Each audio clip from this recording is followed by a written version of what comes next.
This video presentation introduces genetic concepts in the real world with an introduction to a study on devil facial tumor disease in Tasmanian devils. Tasmanian devils are an endangered animal. They are primarily found on the Australian island of Tasmania. The major cause of their endangered status is due to a deadly infectious cancer known as devil facial tumor disease. Tasmanian devils can easily spread this disease by fighting, as cancer interrupts the normal immune response to heal injuries and instead leads to tumor growth.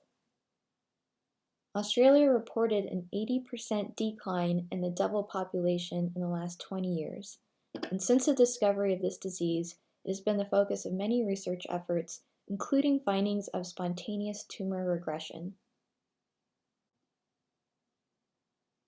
An article recently published by the Fred Hutch News Service discusses a study where researchers believe they found a mutated gene from the devil facial tumor disease genome that may be responsible for reversing tumor growth.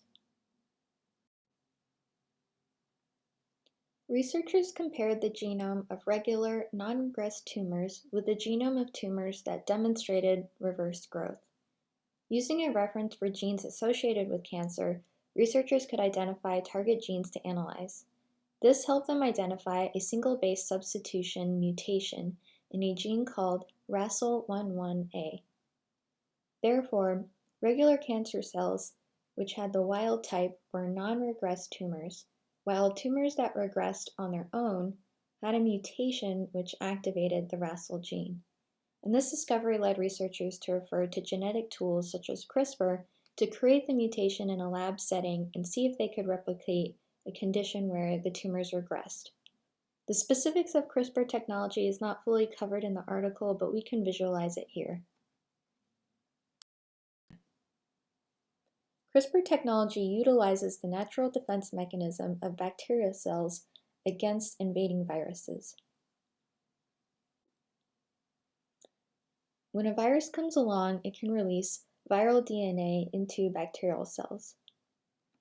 In response, Cas proteins cut segments of the viral DNA and integrate it into the bacteria's CRISPR region of its genome. The piece of viral DNA that's integrated with CRISPR gets copied as RNA, and when they're presented, Cas9 proteins will bind to it. The copied piece of viral DNA informs Cas9 to search for more of the same viral DNA within the bacterial cell. The next time the same viral DNA appears in the bacterial cell, Cas9 will be able to identify it, and will destroy it by cutting it, and this is part of the bacteria's natural immune response. Researchers using CRISPR and Cas9 can take advantage of this natural process by developing a synthetic form of RNA, and then equipping the Cas9 with it so that they can target and edit a specific gene.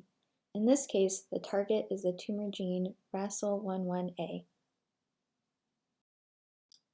As demonstrated in bacteria, Cas9 uses the guide RNA to find its target gene and cut it. It can also edit the gene with homologous recombination, which repairs the cut gene by providing donor DNA. In this case, researchers can specify the donor DNA to activate the target RASL gene to see if it causes tumor regression. In the case of the study, researchers did conclude that activating the RASL gene mutation did in fact lead to tumor regression. In the future, they want to see how this can be applied to studying and developing less invasive cancer therapies.